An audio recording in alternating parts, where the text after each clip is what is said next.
দিল্লির দাদাগিরি নাকি অস্তিত্ব রক্ষার ভয়? ভারতের আসাম রাজ্যের মুখ্যমন্ত্রী হিমন্ত বিশ্ব শর্মা আবারও আঙুল তুললেন বাংলাদেশের দিকে। তার স্পষ্ট হুঁশিয়ারি, ভারত চুপ থাকবে না।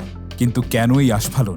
জাতীয় নাগরিক পার্টি বা এনসিপি নেতা হাসনাত আবদুল্লাহর একটি বক্তব্য, আর তাতেই যেন কেঁপে উঠেছে দিল্লির মসনদ। সেভেন সিস্টার্স বা ভারতের উত্তর পূর্বাঞ্চলকে বিচ্ছিন্ন করার কাল্পনিক ভয়ে কেন হঠাৎ এত আগ্রাসী মোদী সরকার?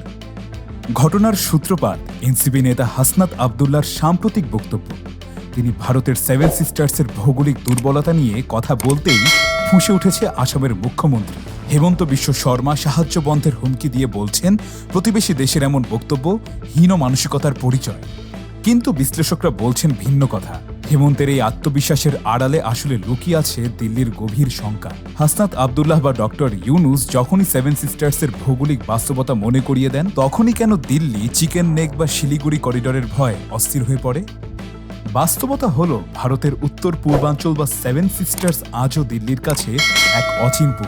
ভৌগোলিকভাবে বিচ্ছিন্ন, মানসিকভাবে অবহেলিত। সাগরে যাওয়ার জন্য তাদের একমাত্র কার্যকর পথ বাংলাদেশ। ডক্টর ইউনুস আগেই এই সত্যটি তুলে ধরেছিলেন। অথচ দিল্লি আঞ্চলিক সহযোগিতার পথে না হেঁটে বেছে নিয়েছে হুমকির ভাষা। সাহায্য বন্ধের ভয় দেখানো, সীমান্ত হত্যা এবং অভ্যন্তরীণ রাজনীতিতে হস্তক্ষেপ, এগুলো কি শুধুই শক্তি প্রদর্শন নাকি নিজেদের দুর্বলতা ঢাকার চেষ্টা?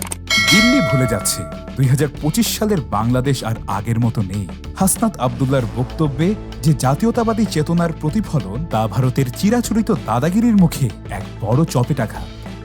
বড় দেশ হলেই কি প্রতিবেশীর কণ্ঠরোধ করা যায়? দক্ষিণ এশিয়ায় আধিপত্যের দিন শেষ। দরকার সমতা ও সম্মানের সম্পর্ক। হেমন্ত বিশ্ব শর্মার এই হুমকি কি শুধুই রাজনৈতিক বুলি, নাকি সেভেন সিস্টার্স নিয়ে ভারতের ভেতরেই বড় কোনো অস্থিরতা দানা বাঁধছে? হাসনাতের হুঙ্কার কি সেই আগ্নেয়গিরির মুখ খুলে দিল? চোখ রাখুন আমাদের পর্দায়। Tanim Rahman, echo of Bangladesh, Dhaka.